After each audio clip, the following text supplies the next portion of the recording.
What's up, everybody? Welcome back to Political Soul Food. We're here on Tuesday, April 16th. Give some shout outs real fast. JD Stokes up in the house on IG. I just want to say, IG, my bad. Last night I went live. I don't know what was going on with the IG app, but it wouldn't let me stream for some reason. And it didn't even let me put up a story. So that was kind of crazy. But just so that you know, if I'm supposed to be on and I'm not on, odds are there might be some technical difficulties. So you can find me on Facebook. So check Facebook out. YouTube don't allow people to go live on mobile apps unless they have at least 1,000 subscribers. So I got a long way to go with that. So if y'all out here, hit me up on YouTube so I can go live. All right. So when you find the time, subscribe so that way I can build the capital to stream on all the platforms, to share some good political soul food.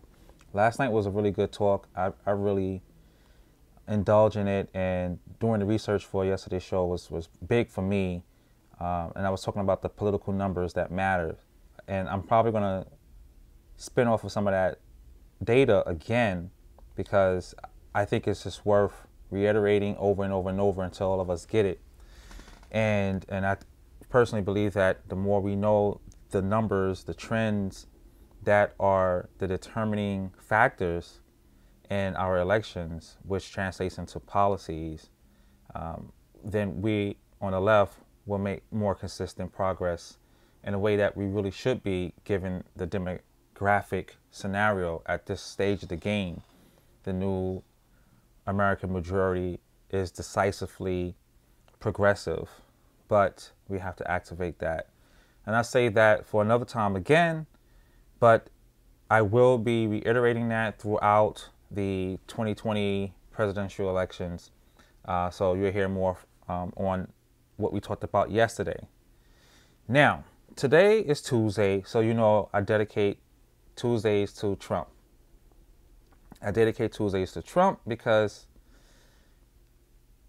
I do not want any of us to become numb to the master plan to make America great again for white nationalism. I don't want us to get complacent and just get used to it.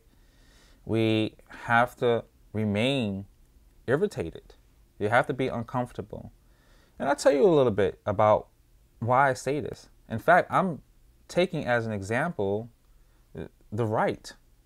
The way the right is uncomfortable with every little push for equality or fairness or justice or diversity. I think we need to be just the same. We need to maintain that same kind of irritability against those policies or individuals who will have us lose that diversity, to lose racial, opportunities for racial and economic justice. So that's why I do Toxic Trump Tuesdays, to remind you in a hopefully more critical thinking manner of the risks that are right in front of us if we become too complacent. And also if we become so, I don't want to use the word overly emotional, but when we begin to just, throw up only memes and only yell back, which I'm all for participation on social media. I'm all for the debates on social media, and I think we need that, but we need to make sure that we have an understanding as precise as possible of the attacks on the structure of our government, and also the poisoning of our public discourse, and also the corruption of the American culture at large. And I mean, it's in a sense already corrupt, but insofar as we are making progress, the corruption of the progress that we've made. So this is why I talk about this. I mean, many of the topics I bring up, you will find on CNN, ABC, Washington Post, New York Times, and so on. However, I do want us to take a little bit of time to just reflect and penetrate beneath, penetrate that surface, to get beneath. And that's why we do Toxic Trump Report. A friend said, it's almost like trashing Trump. And in a sense, yeah, but really, I guess, and I like that. I would like to say I'm doing that. But to be honest, to Political Soulful and to myself, I'm really just examining and dissecting what Trump is doing at a historical, at a sociological, at a demographic, at a cultural level, right? Looking at how what's being changed at in those different domains of our society, of our lives. And so I have a few things I want to pull up for today. So what's toxic about Trump that I want you to keep in mind tonight? Well, one is, this is an article that I got from CNN. It's called Michelle Bachmann Claimed That Donald Trump is Highly Biblical. Okay, so you can find that in CNN. You probably heard the story already. The reason why I wanted to bring this up, because the idea that Trump is a defender of Christianity, of American Christianity, is this idea is a lens that allows us to penetrate why so many people support Trump. And in what way is Trump supporting, aiding and abetting white nationalism? In particular, Trump is seen as a defender of Protestant Christianity. And you can look at the evidence in the support he receives from Protestant Christians. Overwhelming support. Overwhelming support. I think it's over 80%. All right. Now, that's sort of like a Barack Obama or any Democrat receiving, let's say the African American vote, or, perhaps, other minority votes. And so what we see is that, okay, if Trump is receiving this much support from a particular group, then we need to look at the values of the group that is supporting him in such a way, so intensely. And then that shows us what he is representing. Because politicians are symbolic representations. They're symbolic representations which translate, which cash into substances, political substances, such as policies, okay, which then shape the culture and the status quo of society. Now, what does it mean for Michelle Bachmann to say that Trump is highly biblical? Well, if you don't know much about conservatism, American conservatism, you should know that it is inextricably connected to Christianity. And let me do Christianity justice here. A certain form of Christianity, right?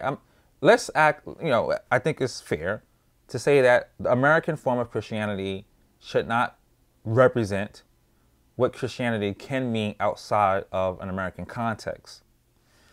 So this means that American Christianity has some ideals or certain interpretations that you might not find in the Bible, that you may or may not find. Or it may emphasize certain scriptures more than other interpretations of the Bible. Okay? Or it may just have a totally different view from other societies. And one of the things that we find is, for example, homophobia and anti-homosexuality here in American culture is largely derived from a Christian reading of the Bible. Now, this is not an issue to America only. It's an issue you'll find in other countries as well, and in other cultures. However, in America, the justification of the inequality of sexualities comes from the Bible. In fact, many are trying to say that America, the United States political principles are rooted in the Bible. No. Many of our cultural beliefs and actions can be found in the Bible. There are some similarities in terms of law you can find in the Bible, but much of the uniqueness of American society comes from the Enlightenment and certain interpretations of the Enlightenment thinking. Because much of the Enlightenment thinking challenges what religious people may believe is true or not. Now, not to go too far into this, there are Enlightenment thinkers and Enlightenment traditions that embrace a religious view of the world, and sort of that has become part of the American view of the world to a certain degree, and believing in God, believing that God has blessed this land for those who came here from Europe. All right, but if we take on that route, that interpretation, we're not pointing out anything unique to America. We're just showing a continuity from America's mother country, Great Britain, which was a religious country, right? What's unique was the separations of power, was the secularization of power, all right? The breaking down of power in terms of putting it in, in a bureaucratic network, so that way one entity, one individual do not have all the power. And that is what is unique about America. So the argument that, America is a Christian country is really hearkening back to the old world, as they say, to the culture of the old world. And it is done to weaponize Christianity in order to attack certain cultures or cultural features or behaviors, to minimize them, to restrict them. And so that's the function. So when people say, Trump is, highly biblical, well, they're seeing him as a defender of, the Christian faith, which is used, unfortunately, by conservatives as a way to normalize a white male view of the world, all right, which is patriarchy, which is racist, misogynistic, and xenophobic, and arrogant. And with the aid of the Bible, you can justify these things in the Bible's moral code, which is God's moral law, right? And this is written all in American history. You can observe this all in American history. And, one example that comes to mind is Manifest Destiny. This whole idea that Americans they're burdened with a responsibility to go westward and expand, to civilize this country. And you can see it in Europe at large, dealing with the white man's burden. How does a white man deal with countries that are not civilized, that do not have access to the word of God? All right.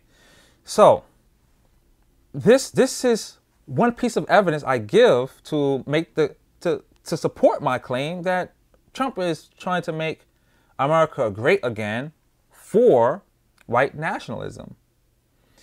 Why? Again, looking at his supporters, what they like about him. So his defense of Christianity, in this sense, we're talking about a very specific form of Christianity. I'm trying to be fair to Christianity because there are Christians on the left who voted against Trump.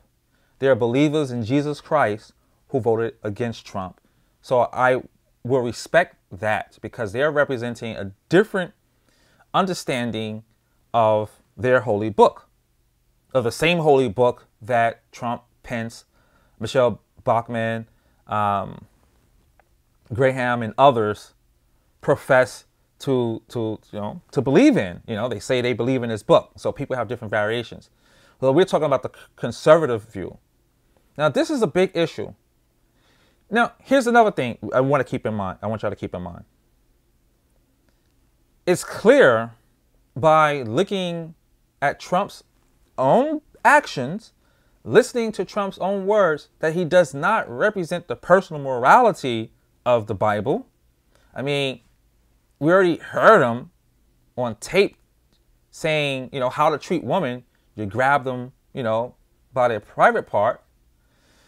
Now, truth be told, one can make an argument that that is something that the Bible probably has advocated. And I might get some shots fired coming back after me. However, there are passages in the Bible that, the people were instructed to, raid a town, kill everybody, and save the woman, save the virgins.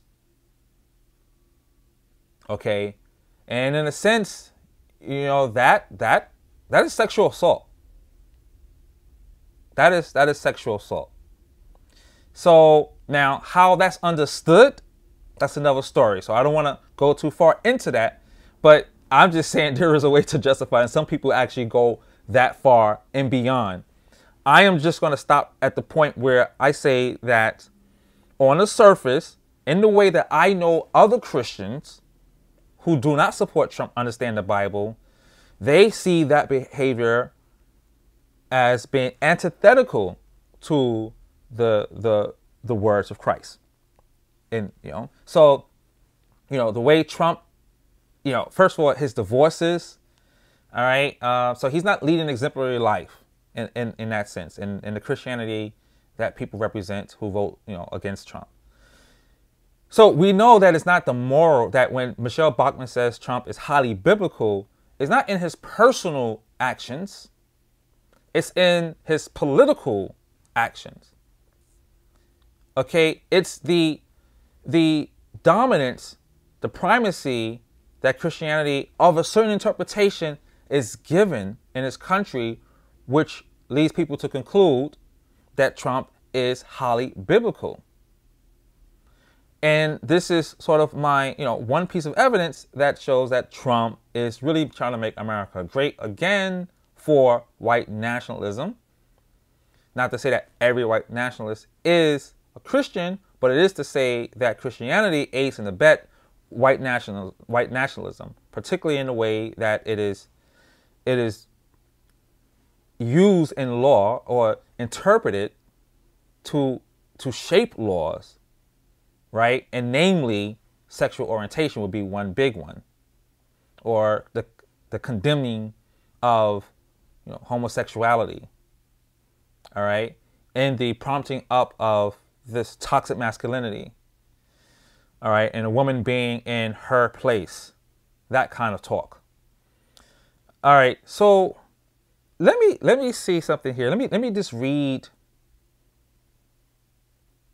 something she said, actually, so that it's just not me making stuff up, really. She says, she's referring to Trump as being highly biblical, and I would say to your listeners, she's talking to someone on a radio show, we will, in all likelihood, never see a more godly, biblical president again in our lifetime.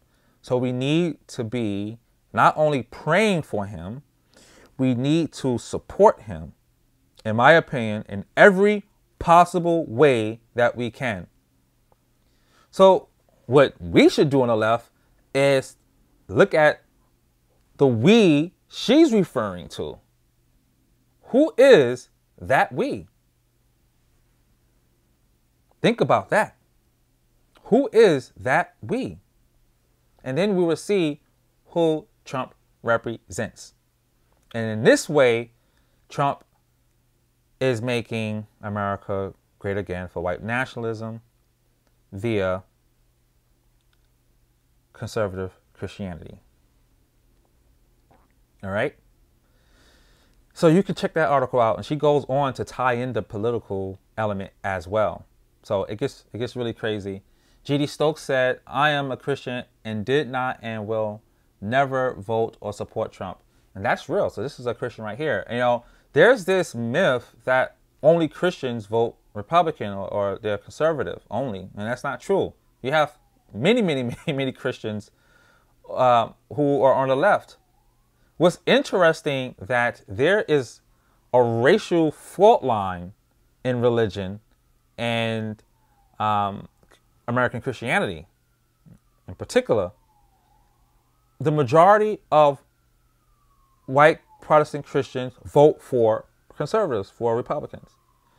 And the majority, nearly almost all of non-white Christians vote on the left. So it's not just blacks, not just Latinos, you know, or Asian American Christians. All right. Not to mention that all other religious devotees voting on the left. So clearly the left is much more diverse. And that opposition, okay, sets up the great debate that we're discussing. This white nationalist party versus a diverse party. Hate to say it like that, but that's just what it is, my friends. That's what it is right now. I didn't make it that way. I don't want it to be that way, but that's just what it is. Do the exit polls yourself. Check out the demography yourself. All right. So that's that. Let me just move on. Now, just sort of going down this trend, the religious trend and the cultural trend. You know about the issue now with Congresswoman Ilhan Omar, who is facing death threats, an increase of death threats because of Trump's comments and the tweet he made, juxtaposing her comments with the 9/11 attack. Okay, so now he basically, and conservatives, many others, all of them pretty much, are framing her comments. She basically was making a point that the actions of some people have led to have been consequential to the total group of the people that, who committed terrorist acts. All right. So the terrorists responsible for 9/11, basically their actions led to many other groups of people, the entire group itself, to be demonized and to lose their civil rights. So she's making a point, all right, about rights and also about the disproportionate, or uncritical thinking that America tends to do when things happen to us. The way we would label a group of people terrorists because of the actions of a few, when we know very well white Americans do not want to be labeled mass shooters because of a few white mass shooters. Sensitive topic, but and I understand both groups. And so she's fleshing that out a little bit. However, what Trump decides to do is he targeted a word, he framed a word, right? How do they do that? They make this thing, something like this, right? He framed a word and something. Some people did something. That's what she said, right? And let me bring it up. Let me bring up her comment here. And She said some people did something that caused all Muslims to lose access to our civil liberties. So something like that, right? And so that's the big message there. So Trump emphasizes something like, wait a minute, people died, like roughly approximately 3,000 people died. This is a huge, a terrorist attack in, America. How dare you say that?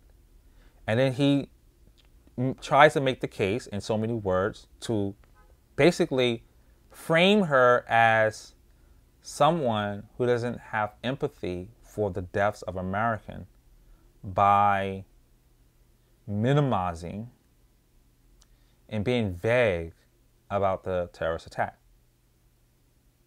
about the deaths, about the larger implications of one group of people hating America, wishing death to America. All right? He's sensationalizing this. He's exploiting a particular phrase that obviously was weak on her part given the platform she's on and the country that she's in that's looking for every opportunity possible to frame you, right? They're looking for every slip possible. So that's the deal. However, think about this. The fact that his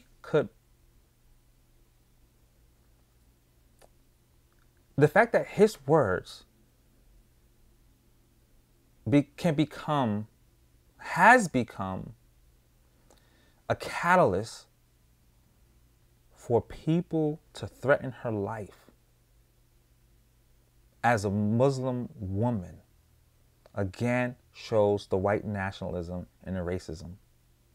Because she's a Muslim woman and because she was critical of the attack, it's not that they are attacking her, coming after her because she should have articulated the problem better. It wasn't just a slip up that you would find, other, let's say, Democrats getting away with, like Biden or whoever else, slip up with not being accurate, precise with a word. No, they're coming after her as the other, some foreign person, some enemy, the Muslim who hates America. That's the racism embedded in Trump's symbolic representation. And he framed her as a non-American. In fact, he says, here's what he said. Here's what Trump said. When he was asked, to rethink, will he take back his, comment or rethink it? He says, not at all. Look, she's been very disrespectful to this country, as if she's not a citizen of this country. Not to her country, our country, this country.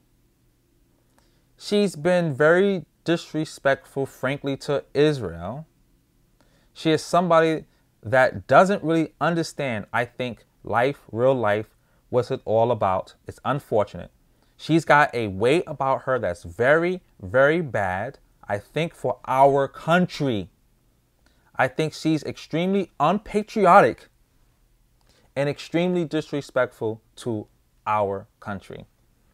He framed her as a non-American, a non-white America, a Muslim who is a threat to our country.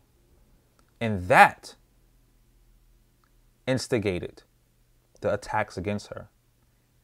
And it's clear because those who came after her referenced Trump. Didn't we? You remember the show I did a show. It was another Toxic Trump report I did. Referencing, I was going through all other attacks, the mass shooters. I went through about a good 5, 6, 7 mass shooters who referenced Trump in the GOP. Okay, fine. I'm not saying Trump got on the phone and said, hey, y'all need to go after her and threaten her, which he has done similar things. He has encouraged people to be violent at his rallies. He has done that in general. I'm not saying he did it in this specific case, but he has encouraged people to be violent and has said, even if he wants to say he was joking or not, that he will cover the costs if they were to get arrested. Now, that rhetoric is still echoing, reverberating throughout everything else that's going on. People remember that. So here's another piece of, of evidence that it's not an issue of just her being unpatriotic. It's an issue of that she's not an American, not a white American. Again, Trump's rhetoric frames white nationalism without necessarily saying white nationalism, in the way that he frames people, or he describes people he doesn't like, or people who are against him. Not other Americans critical of the direction the president is taking the country into. Not other Americans, American politicians who are critical of outside influence in the same way that Republicans have been, right? Very critical of Obama's working with Iran, the Iran deal. Okay?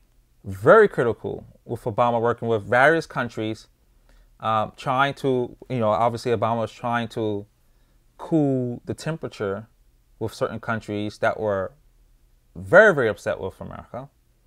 No, they wanted to say, well, there's a deeper motive here, and we're looking at the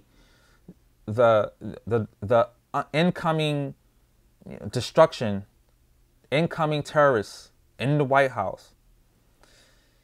Right? They don't look at it in that sense. So when Representative Omar criticizes AIPAC, the Israeli lobby group, the Jewish lobby group, they turn it into a matter of them, the Muslim, the terrorists, versus us. What that means, us, is who's us? Us or white nationalists? I mean, I think it's clear to me, but maybe not clear to other people. I know that people disagree, but I'm trying to, for those who might be interested in this, we have to see that, when we talk about dog whistle politics, he's whistling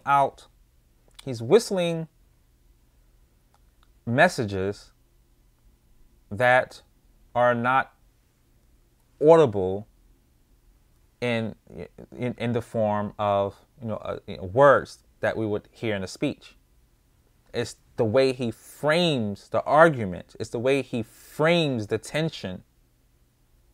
Okay? So he basically frames Omar as someone who is very, very bad for this country. And that has inspired people to do something about her, to kill her. She's unpatriotic. Treason. Without saying treason. Okay? That's what he's done. All right. Now, so some good news is the Mueller report is over, yes, but the investigations into Trump are not. Some people might think what I'm about to say is wishful thinking, but I am actually willing to put the little money that I have on Trump possibly really getting arrested at some point. Not while he's president. It's almost impossible to do. The kind of evidence one would need. His hand could be caught in the cookie jar and he still wouldn't be impeached or arrested. It has to be something really, really, really outrageous. However, and I think Mueller and others who are pursuing Trump were very well aware of this. Because one of the things that the Mueller report has done is uncovered, let me just be fair, potential crimes and has passed them along to investigators at the state and federal level that will not be confined or sort of quarantined in the way that the Mueller investigation was. All right. And so these investigations are going to outlive Trump's term. These investigations are going to outlive Trump's presidency. And he will soon be just a regular citizen. We got my boy Jones Murphy up in the house. Biggest threat to Trump is the New York Attorney General, James. And you know what? I want to open this up now to talk a little bit about this. So Jones, if anybody want to call in and talk about this, especially, I would love to follow up on this with you, Jones. Been trying to get you on here for a long time. So Jones, if you're up, you call 202-505-0250. Okay, and you'll be live with me. So part of this, I want to bring out today is that the investigations are still going. All right, and I know I'm not trying to tell you put your faith in that. Bottom line, you got to vote. You got to get out there and vote. Okay, regardless of anything, if he's impeached or not, if he's arrested or not, that's always the bottom line. But it's important to know. It's important to know that these investigations are still going. Why? Because when we vote, we want to maintain the representatives. We want to maintain the attorney generals who are holding down the fort, who are pursuing Trump, who are pushing back and trying to minimize the damage that's happening. Hey, we got a call. Let's bring it in. Let's see who's here. Welcome to Political Soul Food. Hello? Hello. Yeah, this is Jones Murphy. Hey, Jones. How's it going? Good, good, good. Oh, thanks for calling, man. I didn't know you were up this late these days, bro. I just happened to get home from a business trip, and I saw you were on live, so I figured let me call in. Cool. That's great. So today is Tuesday's Toxic Trump Report, and I pretty much try to, talk about what's going on with Trump, to remind people of the moves he's making on behalf of white nationalists, and also the 1%, so that people don't get numb, and so I dedicate this time to just really bring out, some of the things that people may tend to forget, or because of their dismay or being discouraged because the Mueller report didn't, bring out, the smoking gun. Try to remind them that there's still much for us to fight for. Yes. So you made an interesting comment that Trump's biggest threat is the New York Attorney General. So you want to talk? Let's talk about that a little bit. Yes. Unlike you, I do think Trump will win a second term. I think it's very, very possible. And the biggest reason I think that he will is because of the leftist perfectionists. So we have a group of people, they hurt the Democrats very badly. They're coming back again very strong to try to get Democrats to stay home and vote third party. Right. And they're backed by the Republicans, substantial, and they're backed by Vladimir Putin. I think Trump will sit second term, but that's not going to help him because of people like Letitia James, here in New York, who are investigating Trump for state crimes where there's no chance he can ever get pardoned. He cannot use any kind of presidential executive privilege. He cannot get a Richard Nixon and have the vice president. Absolutely. Hey, like Jones, 1 second, Jones. You're kind of going in and out. Is it possible you can change your location just a little bit? Because you're breaking up a little bit. So I want to make sure people can hear you.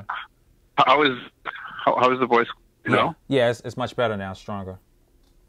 Okay, so I'm saying I believe Trump has a very decent chance to win next year, but that doesn't help him in the long term because you have Tisha J, you have these other stated. You just went out, Jones. Your call just went out. If you're still here, you went out. Why don't you call me back? Let's see if starting a new call helps out, because I don't hear you at all right now. All right, we're going to give my boy Jones a chance to call back in. Sharp brother. And, until he comes back, he's right. There is a chance for Trump to win. But notice that it's because of the left. And this is what I've been trying to talk about over and over, yesterday's show and a show before. And really, it's our game to lose. And as he mentioned, the perfectionist Democrats or perfectionist leftists who are willing to not vote, who are willing to even, as we know through exit polls, to even vote for Trump. So here's Jones calling back again. So let's hopefully his line is better. Hey, Jones. Hey, it looks like we got cut off. Yeah. Somehow. Oh, I don't know what you did, but this is the grapevine right here. This line is good. Okay, good. All right, fantastic. Glad to hear that. Yeah. So as I was saying, Trump is in grave danger from state level charges. There are a lot of different attorneys general coming after him. Absolutely. And these are the biggest states with the deepest pockets Yes. to fund, serious investigations led by New York and California. Yes, New York State and California. I think Virginia's after him too a little bit. Yes. In D.C. for sure. I think somebody in D.C. Yes. And he, Trump is a widespread criminal in a lot of different ways. So there are the sexual assault allegations, which still must be resolved. These haven't been resolved. These are serious allegations. Right. Then there are all sorts of problems with his foundation, dealing in a lot of corrupt ways to profit his businesses. So there's a lot of material to go through, and charges relating to Manafort and so forth that Mueller didn't have time to prove within the time frame that he had. He didn't have the resources to really prove those charges enough to bring criminal charges. Absolutely. And so there's a lot going on there. I want to bring up, isn't it? I mean, did you notice how Barr and Trump, tried to interpret the report as saying that Trump is exonerated? Really, it was, as you're mentioning, it was just inconclusive because of a lack of resources and time. Yes. So Mueller was very, very clear he was exonerating Trump. And Barr agreed that Mueller did not exonerate Trump, but Barr said, I myself am going to exonerate Trump.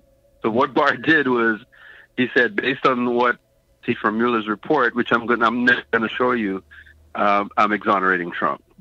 Yeah. So he's never going to show us the full report.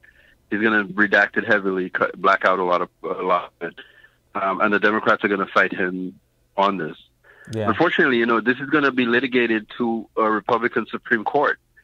So Yeah. I think the odds are in Trump's favor that the public will never see the Mueller report until Democrats regain the Supreme Court. Yeah, and that can take a long time. Yeah, we're talking about decades at this rate.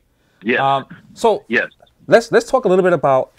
So one of the reasons why I do this podcast, one of the main reasons, is to challenge those perfectionist leftists and to try to stem the damage. And what are some things you think we need to be mindful of moving forward on the left? Like what would be the way to overcome not just Trump, but also those who are actually, I would call kamikazes, who are willing to not even vote. Or in fact, you saw me in 2016. You witnessed me battle a lot of those kinds of people. Mm-hmm. And you would see the kinds of questions I would ask them. But I feel like most of those people are so irrational that they cannot be reasoned with. So this is very, very important. Mm-hmm. A lot of those people are covert conservatives. They are emotional right-wingers. These are not people who can be reached. So you have to identify, is this person actually a progressive at all? Is this person actually what they pretend to be? Because a lot of them are not. A lot of these people are very conservative. Right. They're very racist. They're deeply conservative, and they mask it with leftist perfectionism. Right. So a lot of the time what I do is I try to judge, is this person even progressive at all? Because a lot of people say that they are, who say that they're progressive are not. Right, absolutely. So you have to look at their lives, look at who they interact with, and try and get a sense of who this person really is to make a judgment of, is this even reachable? Yeah. And then I want to say, in terms of responding to the things that they say, the number one thing is to force them to look at the picture, highlight the they don't look at the big picture. Pick and little elements to rationalize surrendering to wingers. Mm. Mm. So they tell me don't vote, and I'll tell them you're telling me exactly what the Southern segregation is telling me. Right. You're telling me not to vote. You're telling me to surrender to those people. Telling me that Martin Luther King was an idiot to die for my right to vote. Mm. Mm. If what you're telling me is true, Dr. King was a moron, and the Southern segregationists are my best friend because they're trying to stop me from voting. Mm. Right. That's a great way to sort of to expose their logic, or at least their the consequences of their recommendation. And then so it's clear that it's not helpful. Two big groups of people telling to vote. One is segregationists. They're still there, and they're doing a lot of damage. They have deleted millions of black voters since 2013. Yeah, yes, absolutely. Since the Supreme Court deleted the most important parts of the Voting Rights Act of 1965, millions of black people have been deleted from the polls. We have the segregationists. They're telling us not to vote. I have people who say they're progressives telling us exactly the same thing. Jones, we got a question here for you. Sure. So G.D. Stokes want to know. He wants you to explain, why do you think Trump will get reelected? I think Trump has a very good chance to get reelected because many of the people who say that they're progressive are not progressives at all. They are Republicans in sheep's clothing. And they're telling black people not to vote. They're telling us to vote third party. They're out there doing a lot of damage. This is very, very important to understand. Right. And this won it for Trump in 2016, and they concentrated their efforts in the swing states. Yes, absolutely. So Trump basically won a series of very, very narrow wins in swing states. Yes, so he lost the popular vote. He got 3 million fewer votes than Hillary. But he gamed the electoral college by winning a series of tiny wins. Yes.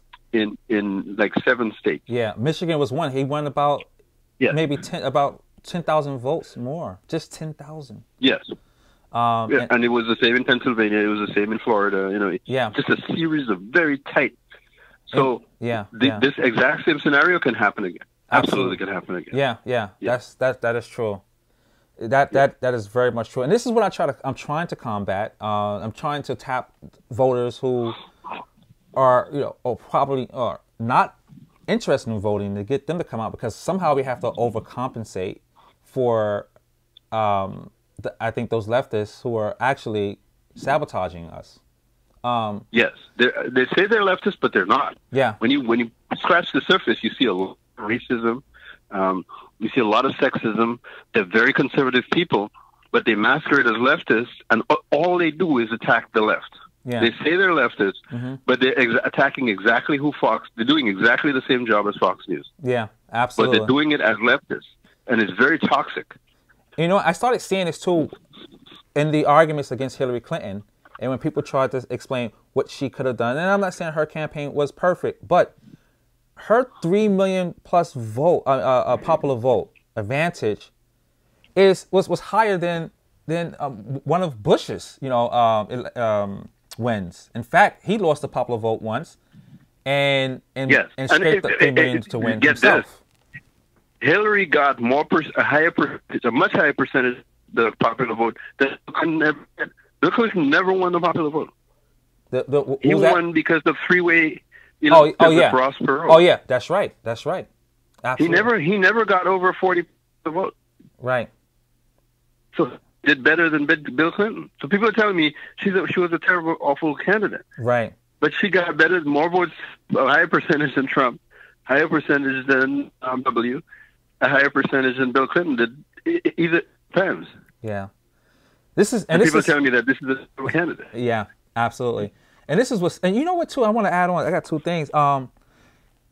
And what's coming to light for a lot of people is that, the obstacle course Hillary was put through was clearly the result of, I would say, sexism. I mean, she had to show her taxes, but yet she's the corrupt, candidate. And neither Bernie nor Trump, I mean, up until recently, Bernie, finally exposed some of his taxes, but not much. So the jumps and crawling they had Hillary do was shameful, I would say, and this is largely from the left itself. Yes. Well, it's not from people who are actually leftists. It's from people who masquerade as leftists. It's very. That's true. There are a lot of people masquerading as leftists, right? Who are very. Julian Assange was a classic example of this. This guy was beloved by the far left. Who's this? You said? But he was a right. He's a right wing. Who's that? He stated he's. Julian Assange, the guy who was yeah. Oh yeah. He was beloved by the far left. He still is, and they're out there complaining that he got arrested, and this is a big threat to press. Julian Assange said that he supported Republicans. He said that. He campaigned heavily for Trump against Hillary. Yes, he did.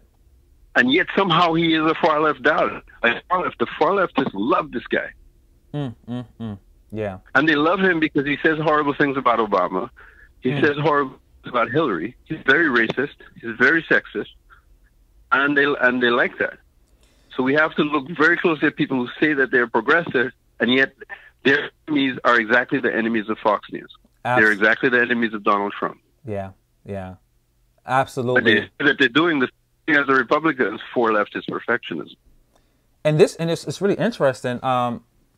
I think this is the main strategy for Republicans moving forward, because what I've been noticing in the demographics and also how that translates into ideology, that there is a growing expansion of people on the left, particularly the youth, and that sort of electorate is expanding, but it's not activated because people are not getting to the polls, either through gerrymandering or voter suppression or just misinformation, disinformation. Even like Candace Owens, I've witnessed her persuade many of my friends using sort of a very dishonest sort of telling of history, right?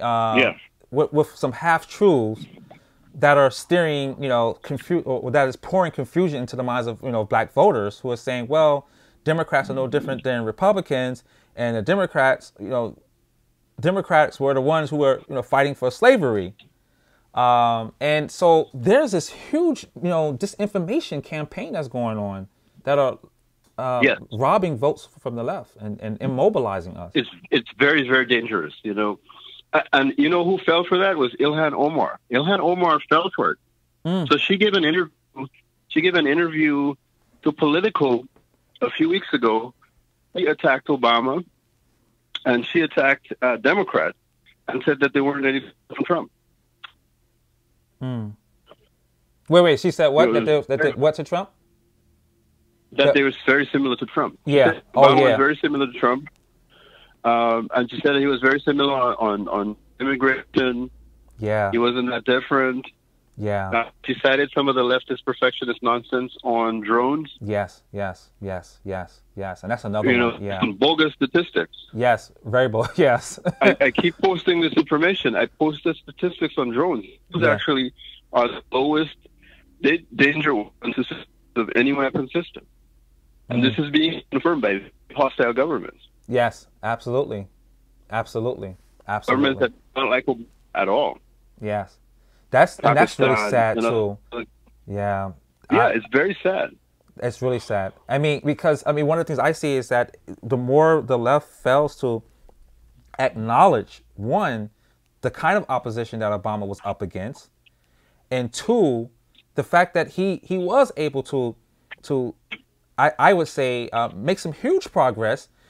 We are dropping the ball when we put the knife in his back in the way Brutus did Caesar, and because we're losing out on I think progress that we can build on right now. A lot of us were discouraged because Obamacare wasn't single payer, not realizing the huge resistance against single payer, and even if Obama could have done better, the fact that this was a very triumphant, historically at least, success to get Obamacare here, and a lot of people dropped the ball on Obamacare. And in 2010, we saw there was a decrease in voter turnout because people felt that he didn't do enough. In 2010, in retrospect, that was the start of the damaged leftist perfectionism. And that's when I started becoming politically vocal. So 2008, I was politically very quiet. 2010, I started really raising my voice because what I saw was this rage of racism. So all through his presidency, his average approval among voters never went much above 30%. That means that a lot of white Democrats who didn't like him. Yes. And never heard of him. Yeah. And what those people did was they went around looking for reasons to hate Obama. Yeah. Looking for reasons to just criticize him. That's where the perfectionists really had their biggest success. Yes. Because they had an audience that was just desperate for negativity about Obama. And it was very, very similar to the birther movement, but it's the left-wing equivalent of the birther movement. Absolutely. Oh, great way of putting it. Yes. This is good. So when like Ilhan Omar starts bashing Obama, she said he's a murderer. She said he had the same immigration policies as Trump. These are standard leftist, perfectionist, racist lies. Yes. There are a lot of racist people who call themselves leftists. They live very segregated lives, many of them. Very racist lives. And they're filled with hatred for Obama, you know. And a lot of them are very sexist. They didn't like Hillary very much. They just want white men to lead, just like conservatives. They want white men in positions of power. And what they do is they rationalize and just look for everything to trash people who are not white men. Right. So some of them wouldn't vote for a Republican, but they want a white man like Bernie or whomever to be the top dog. Absolutely. You know? I just said that. Absolutely. Earlier on a post today on Facebook. Listen, Jones. Yes. I got to wrap up here, but we gotta set a plan to do this again, man, so we can have a longer discussion.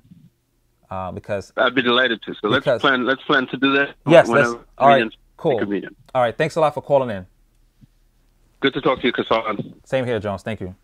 Bye-bye. Right. Bye. All right, ladies and gentlemen, this is going to be it for tonight. This was hot. We had a great discussion. We want to do this. You see, for those of you who know the deal, we got a lot of work to do. We got to deal with those on the right, but also on the left. So stay informed and make sure you let your voice be heard. Jones, yes, he was awesome up here on Facebook. So I'm going to chime out here. Thanks a lot. I'll see y'all tomorrow. We're going to get down again tomorrow on Political Soul Food. We're going to rock and roll, and we're going to make America great for real, y'all. We're going to do this. It's going to be a fight, but we can do it. Yes, we can. Yes, we can. Have a great night. Aji.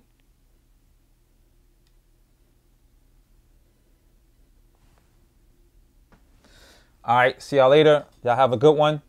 Thanks for tuning in to Political Soul Food. See y'all tomorrow night. Peace.